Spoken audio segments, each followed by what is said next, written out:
Hello, everyone. Thank you for joining me on another exciting and interesting episode on the Amogate Radio Communications Program. I am Adipeju Jayoba, and together we have been exploring the topic Reconnecting Work Generations through organizational culture. It's been a very interesting, enlightening, and informative journey, and I'm so glad that we have taken these steps together. Thank you for always listening in, and I hope you continue to do so. In our previous episodes on this series, we have considered certain characteristics that can shape or form the culture within your organization. Let's not forget that organizational culture refers to the behavioral patterns or attitudes that employees naturally or automatically default to in an organization. It is that unique personality that an organization adopts that eventually become its brand or identity. Simply put, it is the way of doing things in an organization. When you step into an organization, what is that first thing you can say about an organization? That is the culture of that organization or business. Now, the characteristics that we have explored so far on this series include innovation, stability, emphasis on outcome, emphasis on people, teamwork, and aggressiveness. The first one, innovation, talks about the creativity, the ingenuity, or the ability of employees in an organization to come up with new ideas or come up with new solutions, you know, provided to clients or customers, particularly ideas that are out of the regular business practices and processes. That is what innovation is. The second one we've considered is stability, which refers to the ability of an organization to be constant, stable, steady, and unchanging, to be bureaucratic in nature, and to get predictable outcomes. That is the stability characteristics. The third characteristics we've seen so far is emphasis on outcome, and it is that characteristics that focuses on the result or output or performance of employees or teams in an organization, and it highly values results and achievement of set goals and objectives. The fourth characteristics we've seen is emphasis on people, which focuses on valuing, supporting, and empowering the people of your organization such that the atmosphere, the processes, the policies, the systems and structures of that organization supports, empowers, engages, and favors the employees in that organization. The fifth characteristics that we've considered so far is teamwork or collaboration. And it refers to when a group of individuals work together, put ideas together, bring their energy together toward achieving a collective goal in an efficient manner. And the sixth characteristic that we have seen is aggressiveness, which is also known as competitiveness, and it refers to that character in your culture that holds the desire to be better than someone else, in this context better than another organization, which is your competition, or to supersede your previous achievements, to go beyond the mark, or to be the best in your space, your niche, or your industry. Those are the characteristics we've considered that can form or shape the culture within your organization. Today we will be considering the seventh characteristics, which is attention to detail. Attention to detail, and it is also known as the precision orientation. Precision orientation. I would say that these characteristics reminds me of the classic case of what I got versus what I ordered? Have you ever seen a picture of a dress or an outfit versus what was being created by another designer? And you're wondering what went wrong. And in some context, a different designer can replicate the outfit of another designer effortlessly. You can almost not tell the difference if you were not told that these two outfits were made by two different designers. You probably never know because they pay attention to the details of that outfit. How was it sewn? What colors of buttons were used? What was the style particular to this outfit? That is attention to detail. So attention to detail as a characteristics in your organization talks about how well your employees, or to what extent are your employees expected to execute or discharge their duties accurately, effectively, and excellently. Attention to detail is that ability to focus on all areas of a project or a task or a responsibility, no matter how small it is. It is that, ability to give, or the quality or condition or fact of being exact and accurate. Attention to detail as a characteristics in your organizational culture allows your employees to improve their cognitive allocation to work. It allows them improve their work performance, and it also helps to increase and improve workplace productivity. These characteristics, and I'm talking about attention to detail, dictates the degree to which employees are expected to be accurate at work. And so when high value is placed on attention to detail or precision, it would encourage your employees to look at the minute details of a project. It would put them in a position where they can pay attention to every aspect of a project without overlooking anything. And the good part of this is that it minimizes errors and mistakes. When every I is dotted, every T is crossed, it minimizes mistakes. And when mistakes are minimized, it means that the risk is reduced, and then cost is saved, time is saved, resources are saved. So an organization that has a culture that is high on attention to detail will have a competitive advantage. Very, very true. Like the example I gave earlier, we would rather give our clothing materials to a fashion designer who can replicate that idea that we have in our heart, who can replicate that design correctly, rather than give it to a random designer who probably ruins your outfit and gives you something you don't like. So when organizations, or when the employees in an organization are precise or accurate in discharging their duties, that organization will have a competitive edge over other organizations, particularly for organizations in the hospitality industry or in the technological industry. Paying attention to details can be the defining factor. It can be the tipping point. It can be the difference between your organization and other organizations. Now, people with excellent attention to detail are very thorough, and as a result, the work is more accurate.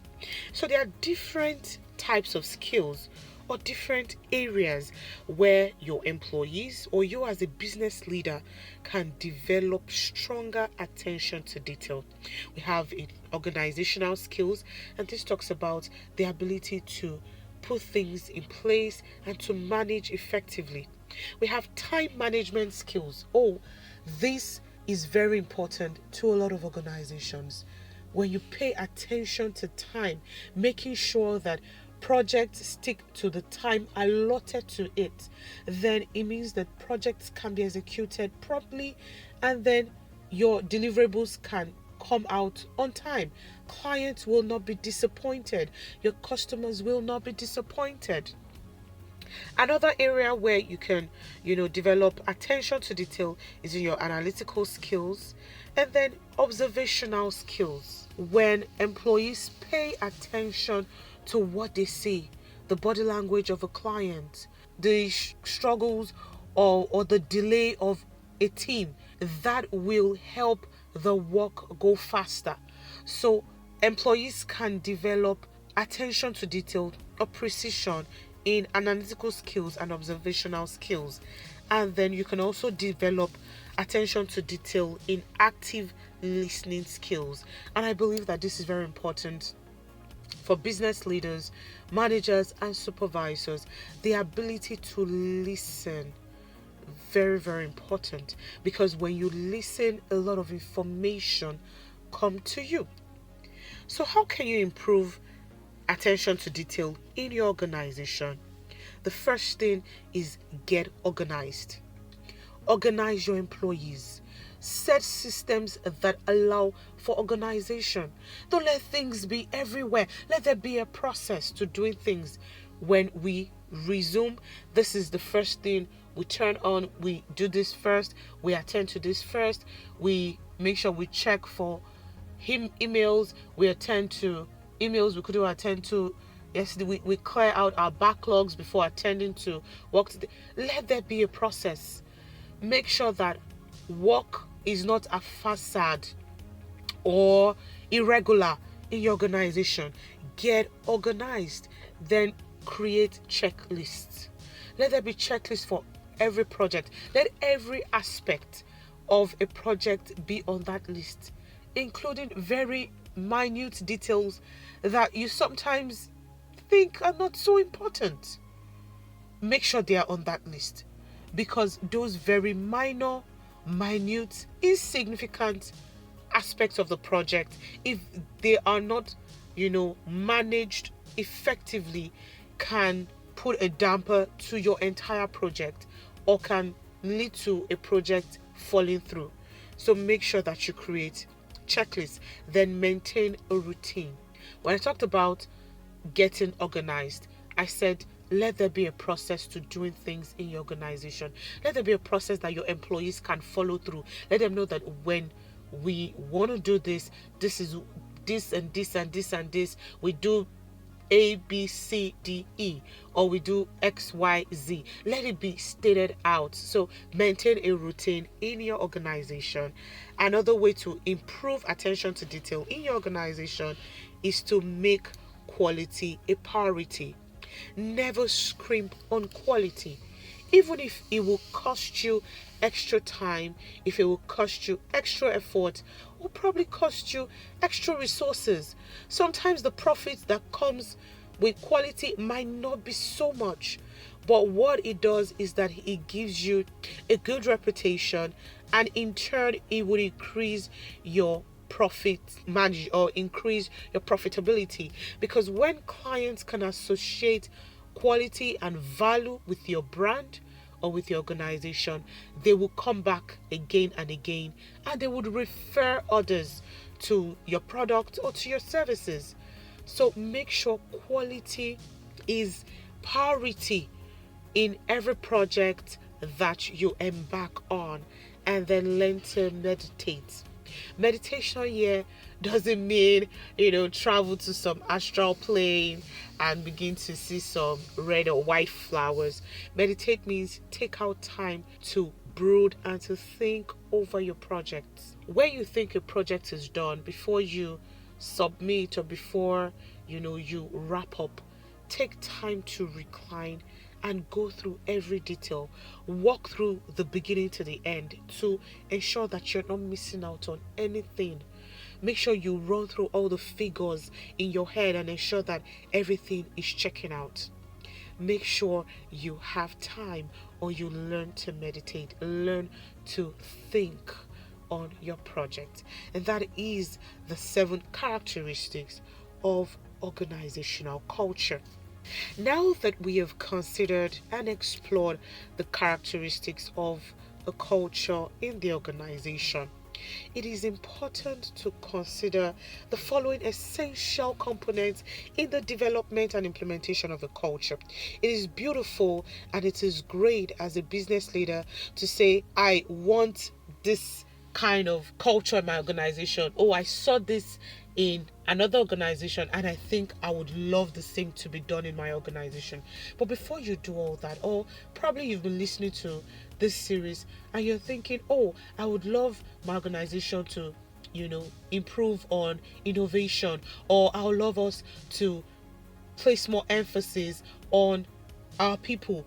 You're just thinking there are some key elements I would like you to consider before you develop and implement a culture in your organization. The first thing is that as a business leader, you must have a vision. You must have a vision. The director, Tolu Omodara, has done an excellent job on the visioning element of a transformational leader. I want to implore you to listen to her recordings. You would learn so much on how to create a vision.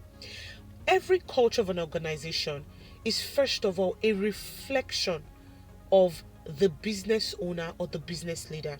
It's a reflection of your values, it's a reflection of your beliefs, it's a reflection of your experiences, a reflection of your philosophies, it's a reflection of your expectations. So before you set out to implement a culture, the first question you should ask yourself as a business leader is, what is the picture I have in my mind or in my head for my organization? Because if you don't put your vision before you, your culture can antagonize or go against the vision that you have. So your vision must be before you. I want this organization to be known for quality. I want this organization to be known as a family-friendly organization. I want this organization to be known as an organization that invests in its employees. Whatever is that dream, or vision or picture that you have in mind for that business before you started it, you must put it down.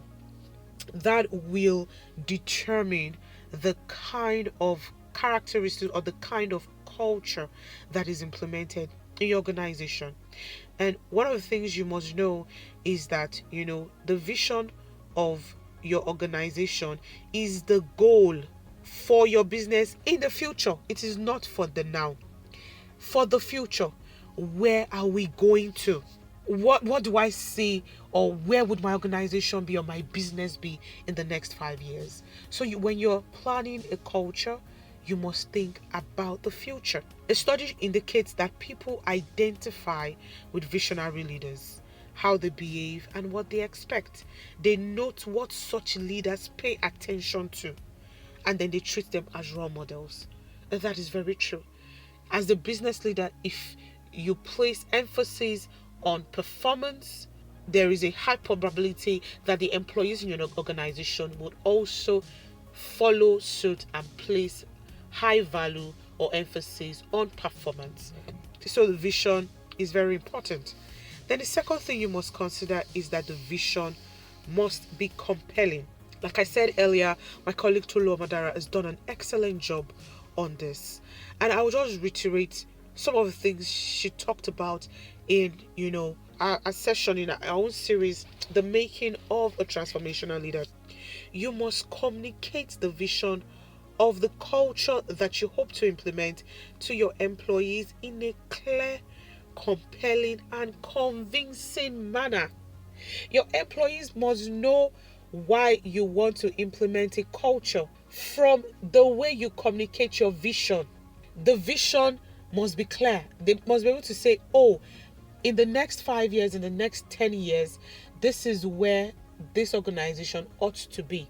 And because of that, we would be running our business processes this way. We want to be known as an organization who delivers properly. We don't want to disappoint our clients. If we tell them we would deliver on Monday it is. If we tell them, oh, they will get their deliverables in 2 weeks it is. And it means that such organization will place high priority on emphasis on outcome because they must deliver, and then attention to detail. They must make sure that they pay attention to their time management. And so when the vision is clear, the employees know the reason for the culture. So the employees must know the why.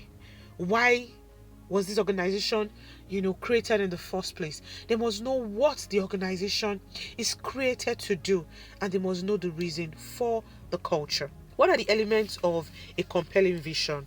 Elements of a compelling vision includes conciseness.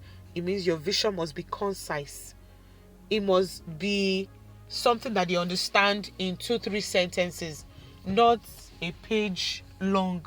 They must understand it in a short way. They must be able to say this is what the organization is about. Then it must be clear. No ambiguity to it. It must be clear. Then it must be challenging, and then it must be futuristic. Remember what I said, that the vision is for the future. And so they must know that, okay, this is the plan for the next 5, 10, 15, 20 years. It must be futuristic in nature. The third component, or the third element to pay attention to before you develop or implement a culture in your organization, is that you must do a business analysis. You must do a business analysis. Business analysis is used to identify and articulate the need for change in how organizations work and to facilitate that change. Before you implement any culture, you must do an analysis of what your organization needs. You must do an analysis of what is the best fit practice for your organization. And this can be done based on your employee number or your staff strength. It must be done based on their competencies or their skill sets, their abilities. It must be done based on the cost, or the financial strength of the organization. And it must also be done on the premise of the productivity of the organization. For example, you can go to maybe a competition and you see that they dress in a certain way. And then you come to your organization and you say, guys, I loved the way they dress in, A, B, and C company, and I want us to emulate that. Before you do that, the first question you want to ask is, can my employees afford to dress in that way? If they cannot afford it, can the organization afford to pay for that? Do we have, allocation for wardrobe allowance? You have to consider that. Or if they have an organization where they have a lot of very young persons who are technologically, inclined, and, they know their way, they're very fast with using the latest software. And you have more of the older generation in your own organization, to come and put older people on their toes to start, working with softwares and the latest AI might be a stretch. So you must do a business analysis to know what best fits your organization, and then you can tailor it to maximize the strength of your employees and to increase productivity. And then the last thing you must consider is effective communication.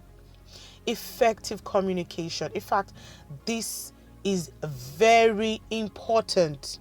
Effective business communication determines how employees and management interact to reach organizational goals. One of the things you must remember is that you cannot call an attribute or a behavior a culture until it is widely shared and strongly held by everyone in the organization. It means that everyone must agree to it. And one of the ways to get everyone on the same page is effective communication. You must listen to what your employees are saying about this culture, particularly if it's a culture change. You're bringing in a new culture that is quite different from what they are used to. You must get feedback. You must listen to them. Because if you just impose a new culture that is not so favorable to your employees or takes them out of their comfort zone. In some cases, some employees withdraw, they leave the organization. And the last thing you want is a high turnover rate. So listen to your employees. If you find that employees have a hard time with being open or being sincere about what they feel, you can create an anonymous system where no one knows who said what.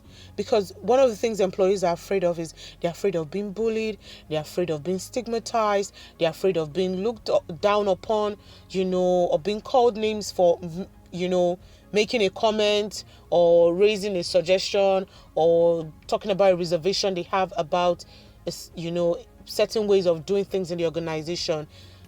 Some persons or some employees are even afraid of losing their jobs because they feel like, if I say I don't like this, hope they won't see me as the rebel in the organization. So you can create anonymous feedback systems where employees are free to communicate, tell you the truth about a culture, and that can tell you whether that culture is really working or whether you need to reevaluate, go back to the drawing table and look for better ways to doing things in your organization. So effective communication is very, very important.